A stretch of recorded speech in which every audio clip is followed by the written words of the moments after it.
Hello and welcome back to another episode of Drue Crime. I'm your host Drew V, and I apologize it took me so long to get this episode out. I was experiencing some serious computer and software issues, but luckily I was able to get everything fixed, so all is well now. For this episode, I will be covering the very obscure and unsolved disappearance cases of Terrance Williams and Felipe Santos. This is the second time I have done an episode involving more than one victim, and the reason for this is because it's been widely speculated that both Terrance and Felipe's disappearances are linked together. Just 3 months apart back in late 2003 and early 2004, both of these men disappeared from the same street in Naples, Florida, after coming in contact with the same Collier County Sheriff Deputy, Stephen Calkins. And both Terrance and Felipe have never been seen or heard from ever since. Calkins has stated in reports that he came into contact with these two men due to an accident Felipe was involved in and supposed car trouble that Terrance was experiencing. Calkins has also stated that he dropped both men off at different Circle K gas stations after giving them a ride, but the only problem with this is that there's no confirmation or surveillance of Calkins ever dropping these men off at these gas stations. And this would be just the beginning to numerous inaccuracies of Calkins' accounts after coming across these two young men, more notably in Terrance Williams' case. The Collier County Sheriff's Department, where Calkins was employed at the time that these two men disappeared, had launched two of their own investigations into Calkins with the help of the Florida Department of Law Enforcement, the FBI, and the U.S. Attorney's Office. But up to this recent point in time, none of these agencies have been able to find enough evidence in these two cases to bring any criminal charges towards now ex-sheriff Stephen Calkins. So now that we're into the first couple months of 2024, it's now been over 20 years since both Felipe and Terrance went missing. And though it had been a rough start for the Williams and Santos families to get any attention on these cases, over the past few years, they've really started to get a lot of help from people such as American actor and filmmaker Tyler Perry and well-known civil rights and wrongful death attorney Ben Crump. In this episode, I will be covering the events of what led up to Terrance and Felipe's disappearances. Then I will get more into Sheriff Deputy Stephen Calkins' accounts from the days these two men disappeared and how the rest of this case has played out up until the past few years. Then I would like to talk a little bit more about Calkins and discuss a popular theory that involves him and these two men that disappeared, and then I will close out the episode by giving any final opinions that I have towards these two cases.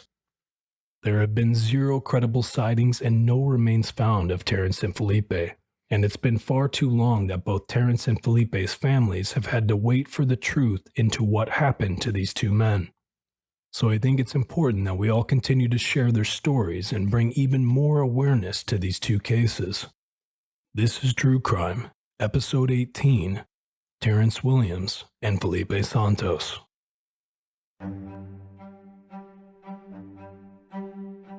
These two young men disappear off the face of the earth, and the last person to see them live was this sheriff's deputy. And his stories were so inconsistent, so unbelievable. And even though he had all those inconsistencies, there were no charges brought.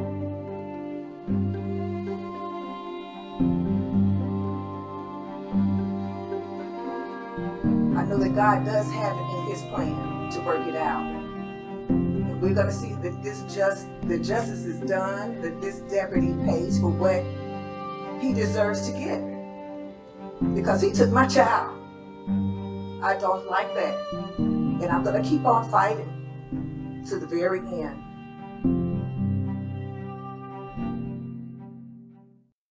Now, before I begin Terrance and Felipe's stories, I just wanted to take a minute to let everyone know where I got my information for this episode and where you can find it as well. So there are a couple of shows that cover Terrance and Felipe's disappearances very well, and the first show to check out is Disappeared, Crime and Punishment, Season 5, Episode 3, which did debut in 2012, and it can be streamed on HBOMax. The next show to check out is called Never Seen Again, Season 1, Episodes 1 and 2, and this series was done more recently back in 2022 by filmmaker and actor Tyler Perry, and you can stream these episodes on Paramount+. In April of 2023, CNN did a fantastic write-up on this case, and this long but very informative piece is headlined, "The Deputy in the Disappeared," and it was done by Thomas Lake with reporting by Catherine E. Shoshet, if I'm saying that correctly, and Rosa Flores. And I will have the link to this article in the episode description box. Again, this article is very well done and very eye-opening as well. Last source I will source is an NPR podcast called The Last Ride, which consists of 8 episodes and is hosted by journalist Janine Zeitlin. This podcast was released in the spring of 2023 as well, and in my opinion, Janine and her colleagues did wonderful journalism and detective work into Terrance and Felipe's cases, while also providing interviews with people involved in this case and audio from Deputy Calkins' deposition in 2020, to which I will briefly touch on a little later in this episode. So if you're someone who is interested in learning more about these 2 cases, The Last Ride, in my opinion, is a must-listen-to deep dive. And this podcast is also where I got a lot of the information for this episode. Also, I just wanted to remind everybody that every source I just listed can be found in the episode description box. One other thing, I just wanted to remind everyone where you can find all of my True Crime episodes. You can find me on Spotify, Apple Podcasts, Amazon Music, and also on many other platforms online. You can also find my True Crime episodes on YouTube, and on there I do have videos that contain visual presentations to go along with the episodes I publish, and I also now have videos under the podcast section of my channel, but those videos only contain my logo and just the podcast audio. The videos with just the logo and audio seem to sound a little bit better versus the audio on the PowerPoint videos that I create, so however you like to listen or view them, I now have a couple different options. And I also do encourage people to leave comments about the cases that I cover. You can also find any of my episode trailers for the full episodes that I publish on YouTube and TikTok. So if this podcast is something that interests you, please feel free to subscribe or follow on any of the other different platforms I just listed. And a huge welcoming shout out to everyone that has recently subscribed on YouTube. And also another huge shout out for those of you who continue to follow me. I do very much appreciate it. Now, with all of that out of the way, I'm going to go ahead and start the stories of Terrance Williams and Felipe Santos, and I want to tell their stories as they did occur in time, so I will be starting with Felipe's. Felipe Santos was a 23-year-old Mexican immigrant who lived in a trailer home in Immokalee, Florida before he disappeared, which is about 50 minutes northeast of Naples. Felipe had grown up in Oaxaca, Mexico before he came over to the States when he was 19, and Felipe had 5 brothers and was the second oldest of the boys. Felipe had been described as someone who was quiet, polite, a very hardworking individual, and loved to play basketball. It's also been said that Felipe was a family man and a good father, and before Felipe disappeared, he did have a fiancée, and the 2 of them had just recently welcomed a beautiful baby girl into the world. From what I have gathered, Felipe's main goal in life was to be able to provide for his family, but unfortunately on Tuesday, October 14, 2003, all of that would come crashing down. On that particular morning, Felipe Santos and 2 of his brothers, Salvador and Jorge, were driving to work from their home in Immokalee, Florida, to a concrete and masonry job in Naples. And Naples is located in Collier County, which is in the southwest corner of the Florida Peninsula, between the Everglades and the white sand beaches along the Gulf of Mexico. Along the way, Felipe's 1988 white Ford Tempo would then collide with a woman's Mazda Protege. Both parties would then pull into a mobile gas station located near the Green Tree Shopping Center in Naples, just off of Immokalee Road. One of Felipe's brothers then offered the woman money if she didn't call the police, and I believe a huge reason for this was because Felipe and his brothers were undocumented. So Felipe didn't have and wasn't able to obtain a driver's license or insurance. So after the woman was offered money, she then decided to reject their offer and she called 911. At about 7 a.m., a Collier County sheriff by the name of Stephen Calkins would respond to the scene. Calkins would quickly determine that the accident was Felipe's fault, and after learning that Felipe had no driver's license or proof of insurance, Calkins would then arrest Felipe and put him into the back of his cruiser before the 2 would eventually drive off. Also, the woman driver in this accident would later say in a statement that Calkins seemed agitated and that Calkins said he was tired of pulling people over that don't have licenses. Now, according to the CNN article I just spoke about earlier, here's what Calkins' accounts were from that morning. Calkins did not say he was angry with Santos. He appreciated how polite and cooperative Santos was being. He said he'd given Santos a break, quoted saying, "I decided to issue him citations for the offenses instead of taking him to jail. I didn't want to leave him by his car because I was afraid he was going to drive off, as I've seen in the past. So I went down just a few blocks away to the Circle K store located on Immokalee Road and Winterview Drive. Once there, I brought the driver outside and we talked, and I issued him citations and I gave him a copy of the crash report. And I gave him back his car keys and I explained to him not to drive his car anymore until he could get a valid driver's license." Unquote. So basically, Calkins first arrested Santos, but then unarrested him. Calkins then says he took Felipe from the accident scene to a Circle K gas station so he could use the phone. Calkins then wrote a few citations, to which Felipe was also given a court date to appear. He then gave Felipe his car keys back to him and then let him go. So after all of this had occurred, Felipe's family and employer were under the impression that Calkins took Felipe to jail. So they called the jail looking for Felipe, but they were told he had not been booked there. So then they thought maybe Felipe got sick or something may have happened to him, so they then called local hospitals in the area. But just like the jail, no one at the hospitals had seen Felipe Santos either. And what Felipe's family didn't realize at the time was that they would never see Felipe Santos ever again. Now, real quick, I just wanted to stop the story here and point out a few things. There has never been any confirmation of Sheriff Calkins dropping Felipe off at this Circle gas station. There was surveillance footage from the gas station that day, but the surveillance itself was only inside the store, to which Felipe was never seen being on it. So since no one has ever seen Felipe again after Calkins reportedly dropped him off at the Circle K, then where the hell did Felipe go? Felipe could have just called someone for a ride or took a cab from the gas station to get to work, but there was zero communication from Felipe after Calkins took him away. And Felipe also had $100 on him at the time, so he could have easily gotten a ride with that somehow as well. Also, it doesn't make much sense why Calkins drove Felipe to the gas station a few blocks away from the accident, when it's been said that Felipe's employer at the time was on his way to pick up him and his brothers after the accident.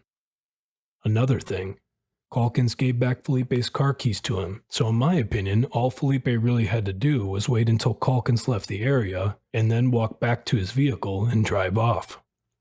Now, I understand that this wouldn't be the smartest thing for Felipe to do given his immigration status and what had just happened to him, but the guy literally then just vanished off the face of the earth. I just don't find it very plausible that Felipe just went and disappeared for the past 20 years with zero contact due to these 3 traffic citations that were issued to him, especially since he had a fiancé and a newborn daughter waiting for him at home in Immokalee. Also, I think it's important to know here that after Calkins said he dropped Felipe off at the Circle K, there was about an hour and 48 minutes of Calkins' whereabouts and activities that couldn't be confirmed with 100% certainty. According to the CNN article, Calkins has reported that he left the accident scene at 7:35 a.m., but witnesses at the crash said he left with Felipe around 7:05 a.m. Then Calkins reported that he went to a morning briefing at the sheriff's substation, but there are no records that confirm anyone else saw him there at this point. Then from 7:59 a.m. to 8:19 a.m., Calkins reported in the dispatch records that he was doing extra patrol duty at Naples Park Elementary School, and though he may have actually been there at this time, it's been said by a dispatcher who used to work with Calkins that this claim of him being at the school during this time was very skeptical. And then she goes on to say regarding the extra patrol that, quote, "You can be gone as long as you want, and nobody's going to question it, and nobody's going to try to dispatch you either. So yes, it's a convenient way to go off of the grid," unquote. Then at 8:53 a.m., Calkins reported arriving at North Collier Hospital, where he took a report about an underage girl giving birth, and investigators found it likely that he was, in fact, at the hospital during this time.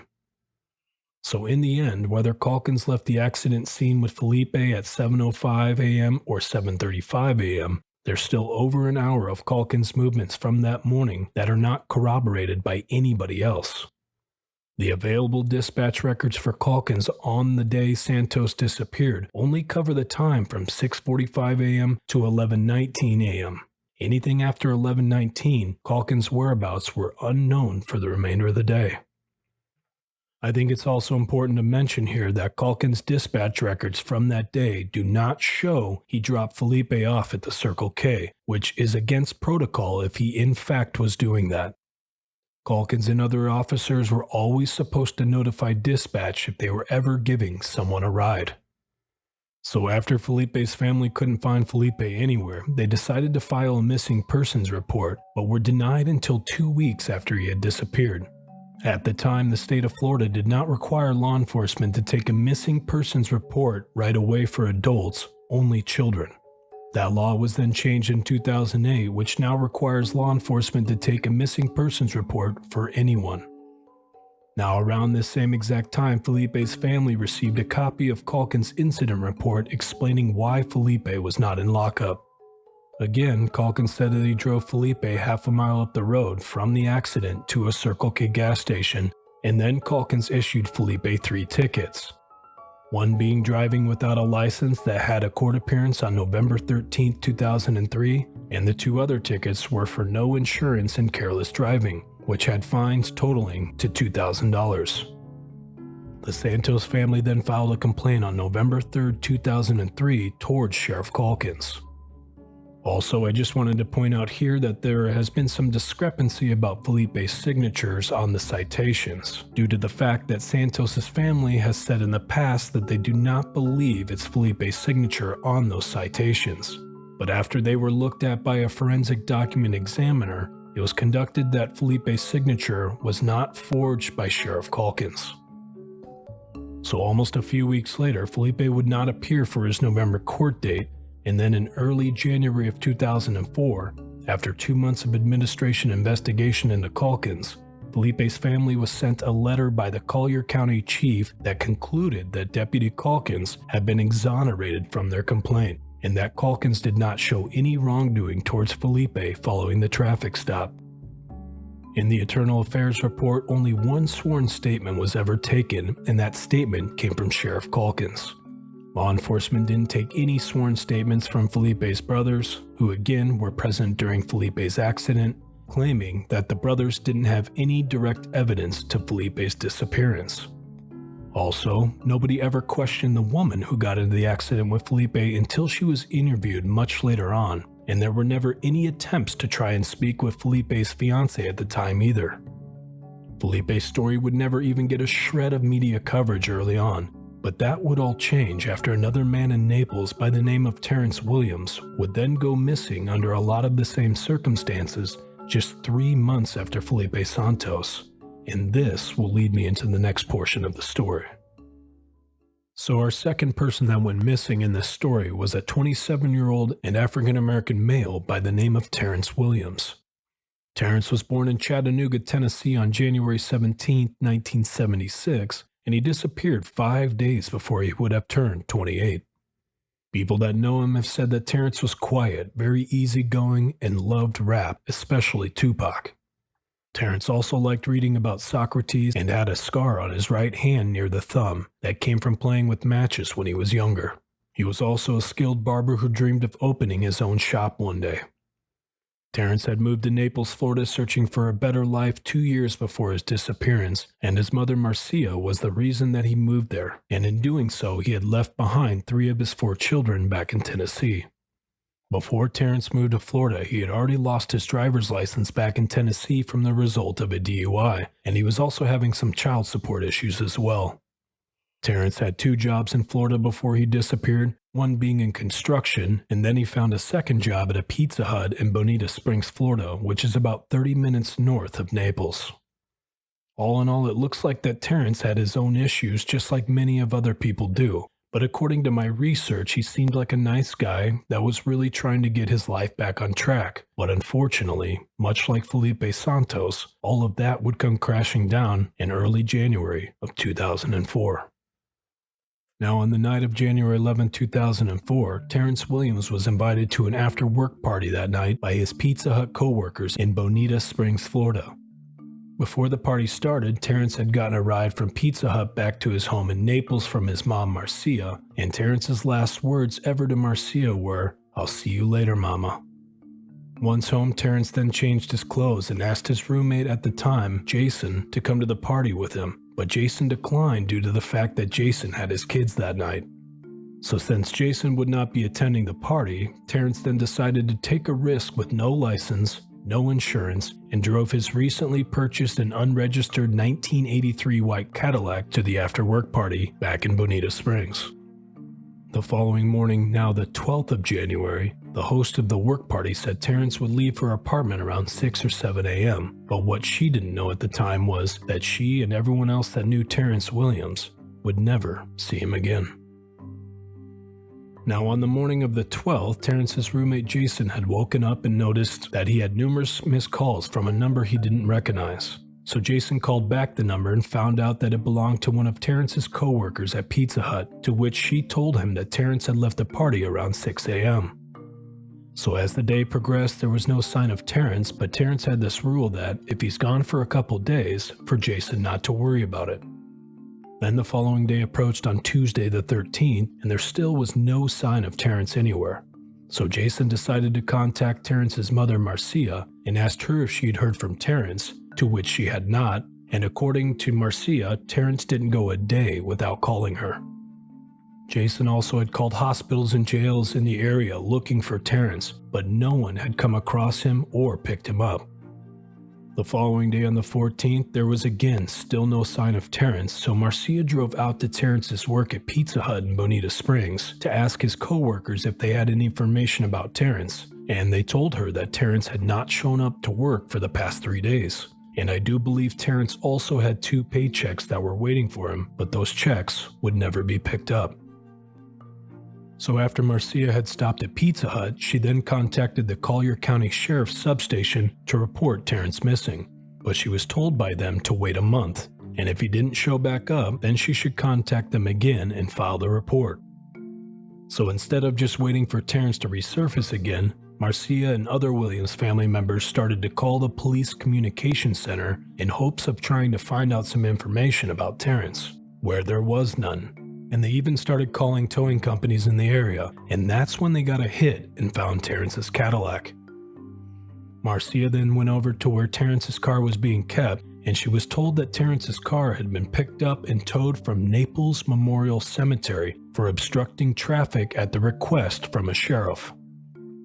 Inside the car, Marcia was able to find 2 of Terrance's jackets, an empty carton of Newport cigarettes, and Terrance's personal documents in the glove box. And these documents become important later on in this story. Marcia then got Terrance's vehicle out of the tow, started it up, and drove it back home. And Marcia being able to start the car with no problem and drive off with it becomes important later on as well. Marcia then drove over to the Naples Memorial Cemetery where she spoke with witnesses that saw Terrance on the morning of the 12th. And Marcia was told that Terrance had been pulled over by a sheriff and then taken away in the sheriff's cruiser, and the name of that sheriff was Stephen Calkins. So Marcia had a notary meet her at the cemetery, and they got the witnesses to make sworn affidavits of what they saw that day, to which I will be talking more about here shortly. Marcia then left the cemetery and went back to the sheriff's station to tell them what she had found. Now, it's important to know here that at this time, Sheriff Calkins had not yet filed a report about Terrance, so the sheriff's department didn't have any information about Terrance from the day he went missing and his car had been towed. Next, I'm going to play for you an audio clip from January 16th, which was 4 days after Terrance disappeared, and the audio clip is between Dispatch and Sheriff Calkins, and it can be heard on the Last Ride podcast on episode 3. Yeah. I hate to bother you at home on your day off, but this woman's been bothering us all day. You towed a car from Vanderbilt to 111th Monday, a Cadillac. You remember it? No. And the people at the cemetery are telling her you put somebody in the back of your vehicle and arrested them, and I don't show you arresting anybody. I never arrested nobody. That's what I thought. Okay. I gotta think about this one for a while. So you're sure no one was with that vehicle? No. It was around 12:30 in the afternoon?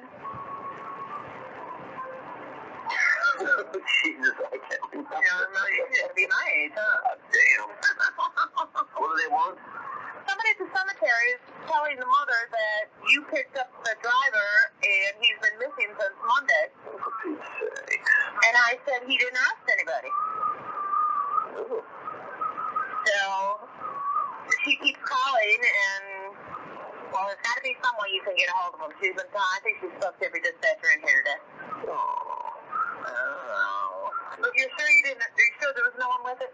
No, I ain't arrested nobody in a long time. Okay. All right. Okay, sorry. So after Calkins hangs up with dispatch then calls Terrance's aunt back to give her an update. And now I'm going to play this phone call audio for you that may also be found in the Last Ride podcast series as well. I talked to Deputy Calkins, and he did not pick anybody up with that vehicle.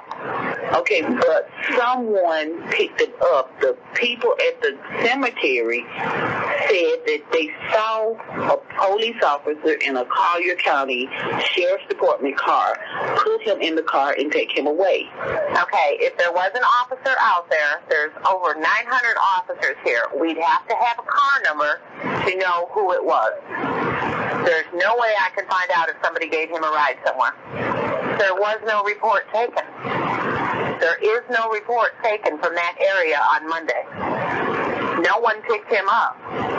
So whoever is telling you this is either giving you wrong information or it's not the same person. Now, I do have to point out here that dispatch did call Calkins back on the same day, but this time Calkins suddenly remembers making contact with Terrance and his vehicle at the cemetery. And this becomes a huge red flag because Calkins had previously told dispatch twice that no one was with Terrance's Cadillac when he discovered it. Here's the dispatch call where Calkins is calling in to request a tow truck on the day Terrance disappeared.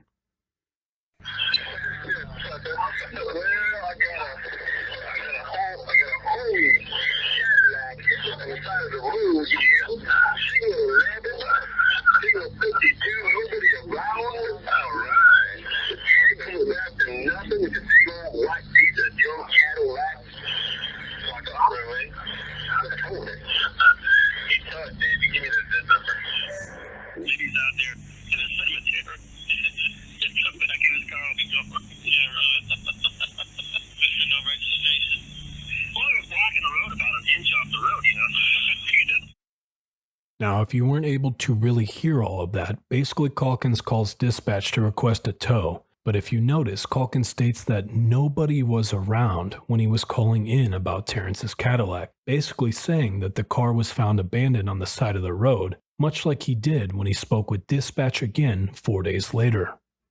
Well, we're about to find out that this was certainly not how things transpired that day.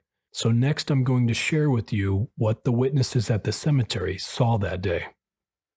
Witnesses at the cemetery recall that around 9 a.m. on January 12th, Terrance was pulled over by Sheriff Calkins into a parking space at Naples Memorial Cemetery. The cemetery was just off of 111th Avenue, and if you go east from the cemetery on 111th Avenue, it then becomes Immokalee Road, which just so happens to be the same road Felipe Santos was last seen on before he disappeared 3 months before. Workers at the cemetery then witnessed Sheriff Calkins patting down Terrance and asking for his ID, and being that Terrance didn't have a license, no insurance, no registration, and his tags were not up to date, Calkins then put Terrance into the back of his cruiser.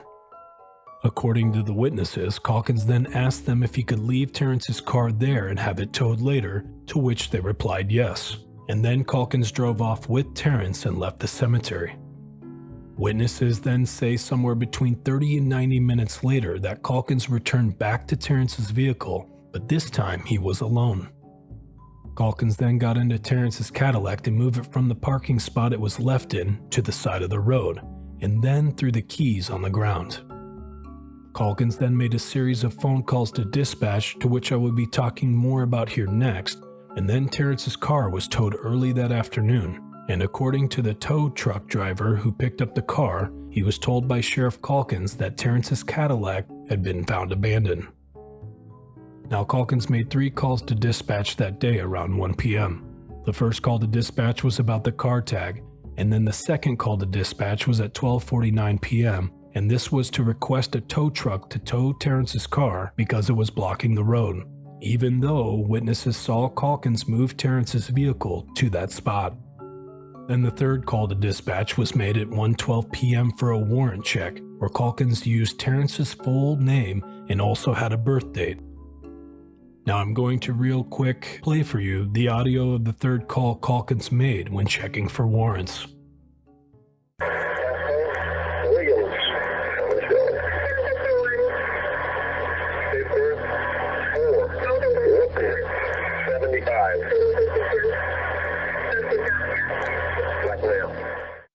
Now I know the audio is kind of hard to hear there, but basically Calkins calls dispatch checking for warrants using Terrance's full name, and he also had a birth date of April 1st, 1975 as well.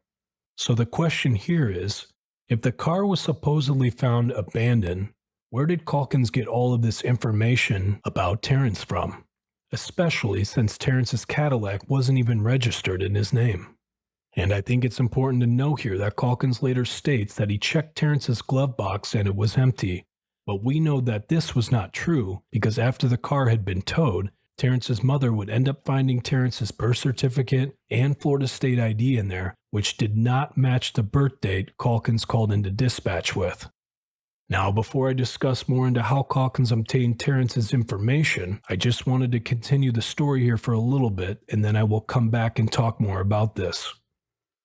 So with no help from law enforcement and a faulty memory from Calkins, Marcia decided to go around town knocking on doors and hanging up missing flyers with Terrance's picture on it. And then a week after Terrance went missing, the sheriff department had Calkins come in and submit an incident report regarding Terrance.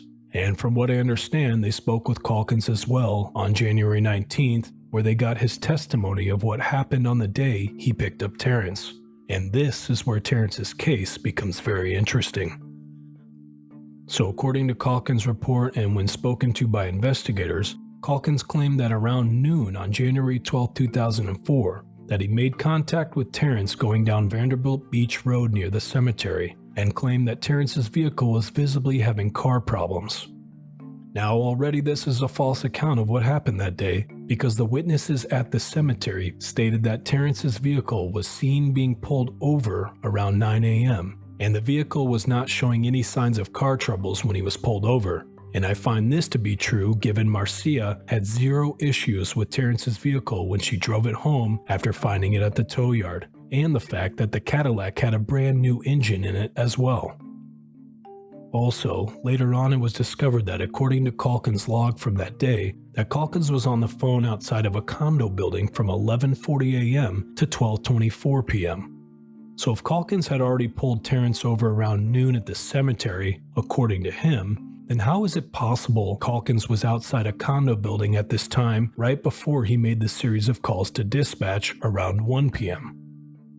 Now after Calkins spoke with Terrance at the cemetery, Calkins then says that Terrance was asking him for a ride to work just up the block to a Circle K gas station. And this becomes interesting because Terrance did not work at a Circle K. According to Terrance's mother, Terrance would never have asked a cop for a ride to work, but instead he would have called his mother or his roommate first, especially since Terrance had already had some run-ins with law enforcement in previous years. So Calkins claims he then dropped Terrance off at the Circle K, where Calkins then states that Terrance told him that his vehicle registration papers were in the glove box. So Calkins went back to the vehicle and said he searched the glove box, but did not end up finding any papers. So at this point, Calkins claimed he felt deceived by Terrance. Calkins then says he called the Circle K to talk with Terrance, but the clerk working at that time said that he didn't know anybody by the name of Terrance that worked there. Now, what's interesting about Calkins saying he called the Circle K is there's no record of Calkins ever calling that Circle K, and at the time there was no phone number even listed for that Circle K, even though Calkins said he got it out of a phone book. No one working at the Circle K remembers anyone calling that day about Terrance or receiving any call from a deputy.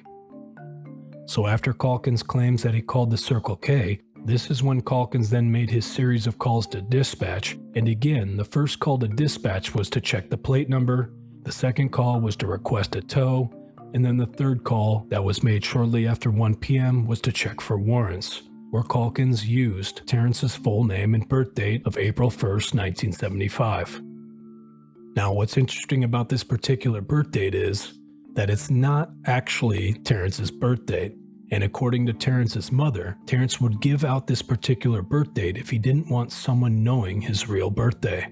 Remember, Calkins initially said Terrance was not with the vehicle when he made those calls to dispatch, but then when Calkins was asked to submit a report and speak with investigators, Calkins suddenly remembered coming in contact with Terrance, and not only that, but now Calkins has this elaborate story of how things transpired that day. Also, I just wanted to point a few things out here. One is that when Calkins was filling out his initial report, he left Terrance's last name blank, claiming he didn't remember it, even though we know that Calkins had Terrance's full name when he called dispatch checking for warrants. The second thing is, according to the CNN article, dispatch records show a gap of 53 minutes from 1:01 p.m. to 1:54 p.m. in which Calkins did not respond to any calls. He only called for the warrants check on Williams during that time.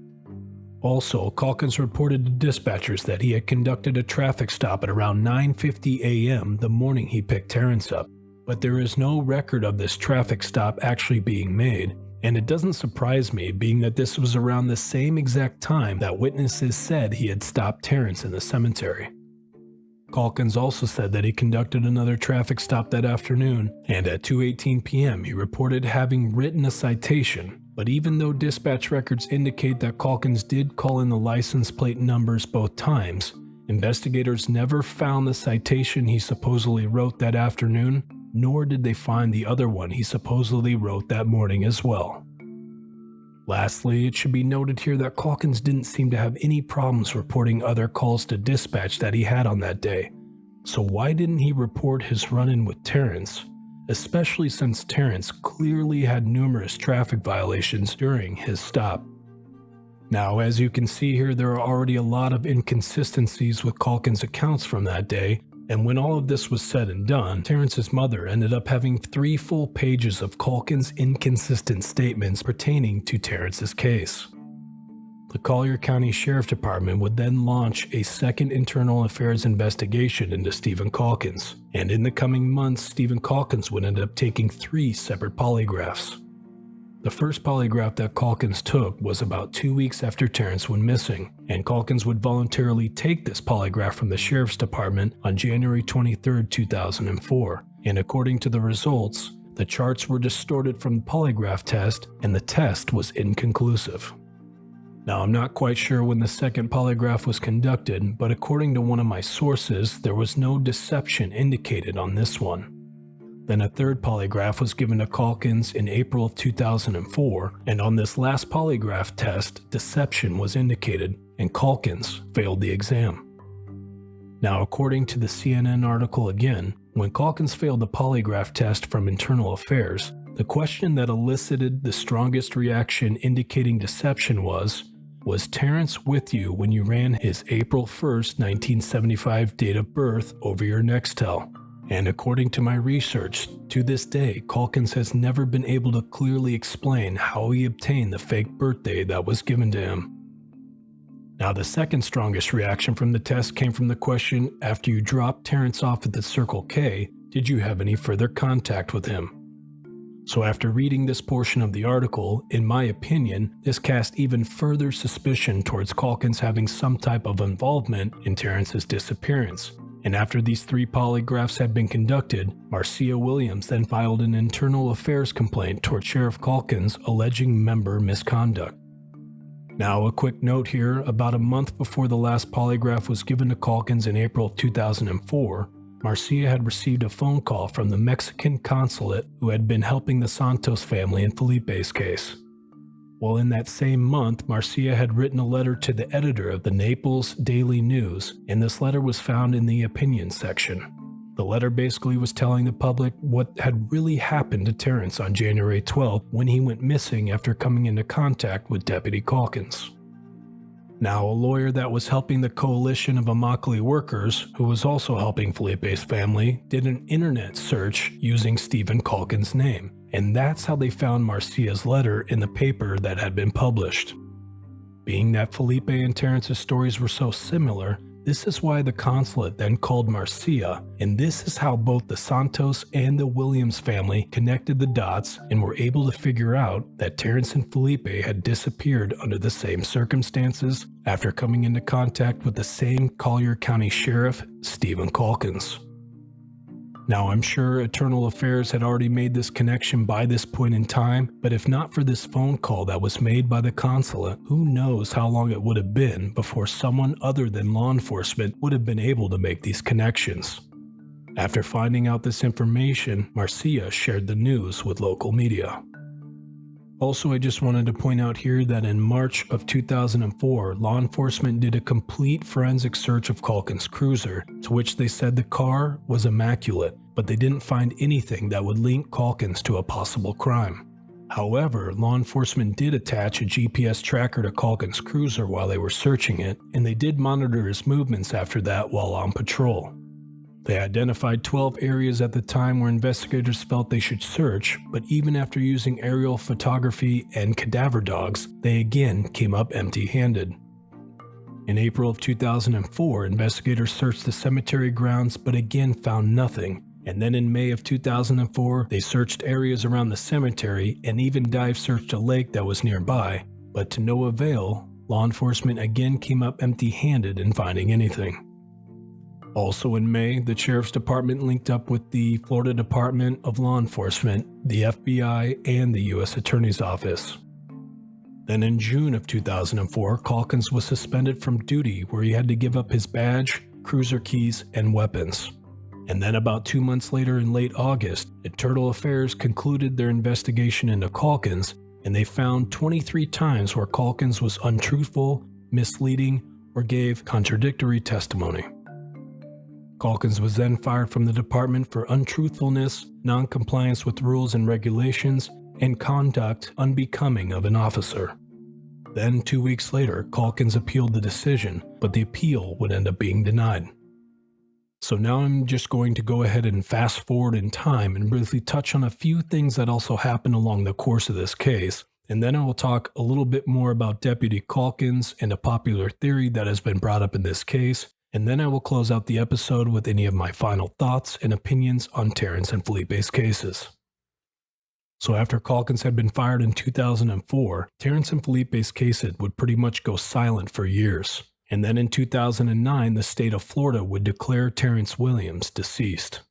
I'm sure this wasn't a huge shock to many, being that Terrance had vanished off the face of the earth 5 years earlier with zero contact with anyone, but with no remains or any type of closure for Terrance's family and friends. I'm sure hearing this from the state was not easy to take in and process. Then in 2013, actor and filmmaker Tyler Perry would step in and hold a press conference and help Marcia bring more awareness to Terrance's case. Then in January of 2016, Calkins had sold his home and left the state of Florida, so law enforcement then asked the new homeowners if they could search the property, and they said yes.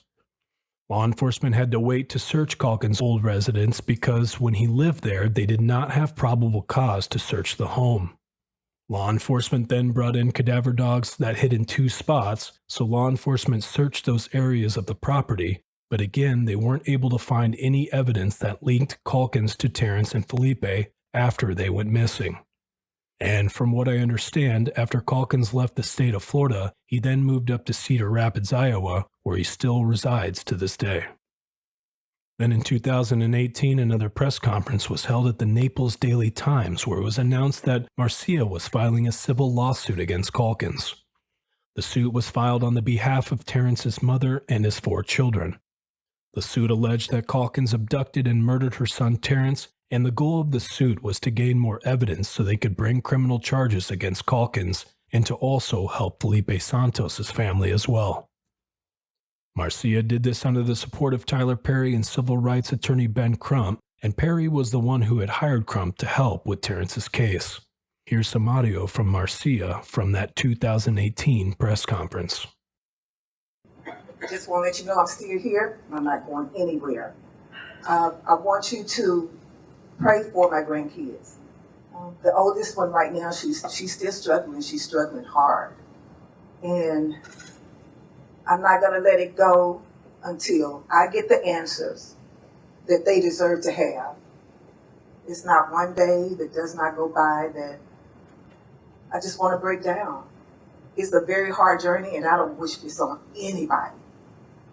But if it happens, I'm here to help you. I know that God does have it in his plan to work it out. And we're going to see the justice is done, that this deputy pays for what he deserves to get. Because he took my child. I don't like that. And I'm going to keep on fighting to the very end. So then in January 2019, Calkins, who represented himself, filed for a motion to dismiss the civil suit, but the motion would end up being denied to dismiss, and after the dismissal, Calkins then found a lawyer.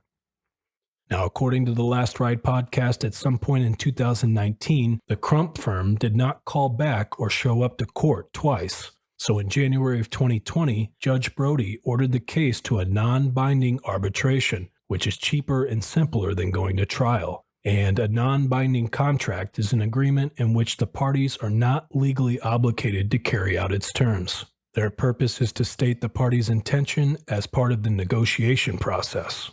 If both parties agree to the terms of the non-binding contract, they can sign a binding contract afterward. Now, progress in this case then stalled in March 2020 due to COVID. The arbitration was sealed, so it wouldn't mess with the outcome of the case, just in case it did end up going to trial. Then on December 8, 2020, now ex-deputy Stephen Calkins was deposed for 10 hours in Cedar Rapids, Iowa. During this deposition, Calkins said, "I don't recall 25 times, I don't know more than 85 times, and I don't remember 140 times. To which most of these answers came from when he was being grilled about his interactions with Terrance. 6 days after the deposition, the Williams family was supposed to file a motion for trial, but they didn't. Then on December 21st, the judge unsealed the arbitration letter and used that to make her decision, so now the 10-hour Calkins deposition basically meant nothing. In the letter, the court-appointed arbitrator Robert E. Doyle Jr. wrote, "The evidence presented does not show defendant Calkins in a good light. He has told more than one story about what happened with some contradictions. His version of the interaction with Terrance Williams is not believable. Further, the information he related about the disappearance of Felipe Santos is eerily similar to what he said about Terrance." He then goes on to write, "Being an uncredible witness or even a liar does not make Calkins a murderer or guilty of manslaughter." So the results of the letter would end up being that the arbitrator decided in the favor of Calkins, and in the end the judge ruled Terrance's estate would take nothing, and that the Williams family had to pay $5,600 in legal fees to Calkins. So now this is where I'm going to go ahead and stop Felipe and Terrance's story, and now I'm going to take a moment and talk a little bit more about Stephen Calkins, and then I will finish out the episode. Now, I think it's fair to say here at this portion of the episode that Calkins has a lot of red flags surrounding him when it comes to the disappearances of Felipe Santos and Terrance Williams, again, a little more notably in Terrance's case. With that being said, I just wanted to list off a few other red flags that I found during my research that I haven't covered yet. And by the end of this list, you might be able to better understand why so much suspicion has been cast towards Calkins in the disappearances of these two men, and also why Stephen Calkins has been the only person ever considered as a person of interest in these two cases. Also, before I begin, I just wanted to say that Stephen Calkins is still considered an innocent man when it comes to the disappearances of Felipe and Terrance, unless he is proven otherwise in a court of law. And unfortunately, I think a huge reason for this is because with no bodies ever found, that meant there were no crimes ever committed, after Terrance and Felipe would disappear. Now, the first red flag for me in these two cases is that Calkins, who is white, put two men of color into the back of his cruiser after coming into contact with them, and they were never seen again. Calkins claims he dropped both men off at different Circle gas stations before they disappeared, but again, there is no confirmation or surveillance of Calkins ever doing this. Now, to expand on this, I found a portion of the CNN article where they interviewed one of Calkins' old colleagues, Charles Patterson, and this is what the article says. In the course of several phone interviews, Peterson seemed to waver in his thoughts and feelings about Calkins. One day, without being asked a question on this topic, he blurted out, "Do I think Stephen Calkins is racist? Yeah. I think he disliked Mexicans and I think he disliked blacks." Minutes later, he backed off this statement and clarified that what made Calkins really angry was these Mexicans or blacks that were uninsured or driving with no license. Then he said it wasn't particularly black or Mexican drivers who angered Calkins, but anybody that had no driver's license or no insurance pissed him off. Peterson then goes on to say, quote, "Do I think they're alive? No. I think they're dead. And do I think Steve might have been involved in it? Good possibility. Is there evidence? No. Why? Because they never arrested him. Could he be a hidden monster inside? Yeah, he could be. I tell you, if Steve was capable and did do it, he would definitely make sure that the body would never be found." Unquote. Now, of course, this red flag doesn't make Calkins guilty of anything, but given everything we know about this case now, it certainly becomes very interesting that an old colleague would say out of nowhere that Calkins had dislikes for blacks and Mexicans, which just so happened to be the same races as Terrance and Felipe. Now, another red flag I noticed in my research came from the CNN article again, and in this portion of the article it says, "In interviews with sheriff investigators, Calkins said nice things about the men who disappeared. Calkins says that Santos was very courteous and polite and very cooperative and very, very nice. Williams was a clean-cut looking young man, very soft-spoken and very mannerly and very respectful of me and very well-spoken." CNN obtained recordings of some of the Calkins interviews, and in these recordings they include a moment in which he apparently did not know he was being recorded. And in that moment, his description of the two men was entirely different. In his deep, authoritative voice, Calkins was complaining about the investigation. He said he had already given too much information. He said he wouldn't talk anymore without representation. He said he might have broken some rules, but he hadn't broken any laws. Finally, he said, quote, "I'm not going to get drugged through the mud no more because of a couple scumbags are missing." Unquote. So here we have Calkins saying that both Felipe and Terrance were basically good guys. And then the next minute, Calkins says these guys are a couple of scumbags.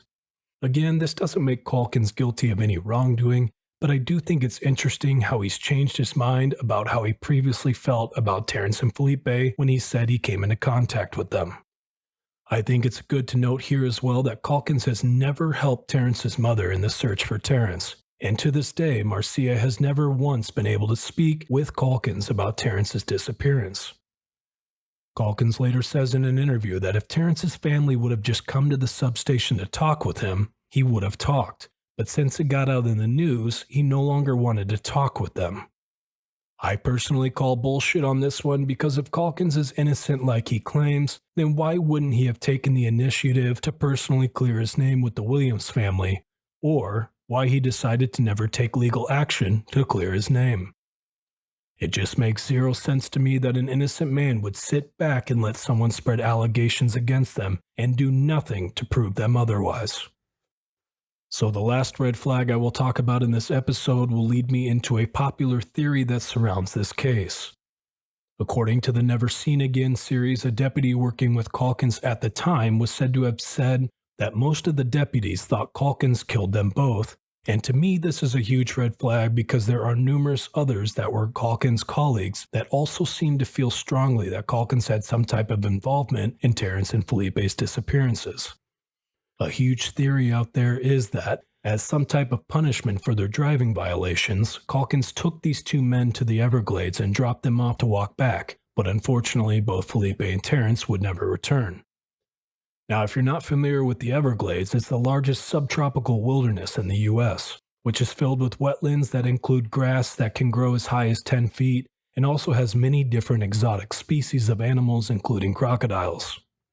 So all in all, there are many areas in the glades that people are prohibited from using due to the nature of its ecosystem. With that being said, I do think it's possible that Calkins could have driven these two men out to the glades to leave them to walk back, but I don't find this course of action to be a very smart idea during that time. If Felipe and Terrance would have made it back alive and then reported this, I'm assuming that Calkins would have gotten into some serious trouble. Also, on both occasions where Calkins picked up these two men, there was around an hour of Calkins' whereabouts that could not be corroborated. Now, I'm not sure if this means anything or if the time frames are just coincidental. Either way, I don't think it was enough time for Calkins to drive these two men to the Everglades, being that it would have taken him around 2 hours driving time alone to do so. With that being said, after I looked into this theory a little more, I started to think to myself, if Calkins may have not had enough time to take these men to the Everglades and make it back to work without someone noticing, is it possible that both Felipe and Terrance were taken somewhere else for a short while, and then someone or someones came back for them later on in the day or even that evening and then took them out to the Everglades? Now, there are a couple things in this case that I have found that help support my way of thinking here, and according to the CNN article I have referenced many times in this episode, a former sheriff office employee who spoke with CNN on condition of being anonymous said people of color had a lot of trouble with the deputies of North Naples in the early 2000s, and that black youths had been unfairly followed and harassed. The former employee who worked there while Calkins did said Calkins was merely, quote-unquote, the scapegoat in Williams' disappearance. I do not think one deputy did all of this by himself, the former employee said. When a CNN reporter mentioned how hard it was to persuade other deputies to talk about Calkins, the former employee said, "Blue don't tell on blue." The other thing I found pertaining to this topic came from Terrance's mother on the Last Ride podcast, to which she also believes that someone in the Collier County Sheriff Department knows more to the story and they're just not saying anything. Now, if there are other law enforcement officials that were involved or know something further about these two men's disappearances, we all know that there's a very good chance they will never speak up. So in conclusion to the Everglades theory, I do think it's very plausible that something like this happened to these two men, but unfortunately there is literally zero evidence of what happened to Terrance and Felipe following their departures in Calkins' cruiser. And because of this, law enforcement and both families really don't have much else to go off of other than what they already know leading up to these two men being taken away by Calkins. So now this is where I'm going to go ahead and conclude this episode. After looking into Terrance and Felipe's cases, there is something that is definitely not right here about these two men's disappearances. And I, among others, do speculate that now ex-Sheriff Stephen Calkins knows more to the story than unfortunately we may ever know. With all the lies, the story changings, and the utter disdain in helping Marcia Williams find her son, I just think there's too much here to let Calkins off the hook as a person of interest, while also believing in what he says happened in these two cases. Director and advocator Tyler Perry said something that stuck with me during my research, and he said something along the lines of, Deputy Calkins either had something to do with these two men disappearing, or he is just the most unlucky man in this world. So please continue to share these two cases and help bring any awareness to Terrance Williams and Felipe Santos' disappearances. And just maybe one day the Williams family and the Santos family will finally get the answers they've been looking for over 20 years now. Also, a huge shout out to Tyler Perry for becoming involved in these two cases and giving them the life they need and deserve. Because without Mr. Perry's involvement, who knows where the progression of these cases would have gone after all of these years. Now, I just wanted to go ahead and thank everyone who tuned into this episode. There is a ton of information that's included in this case, so hopefully I was able to give you a good summary as to how both Terrance and Felipe's cases have unfolded up to this more recent point in time. So if you're someone who is interested in these two cases and wants to learn more about them, please check out all of the sources that I've listed during this episode, And if you don't remember what those sources are, you can also find them listed in the episode description box as well. Again, a huge shout out to all of my subscribers that continue to listen to the podcast, and please stay tuned for the next episode, to which I will have published here in the next few weeks. So again, I wanted to go ahead and thank everyone, and my always friendly reminder, love everyone but trust no one. I am your host, Drue V, and you've just heard another episode of Drue Crime.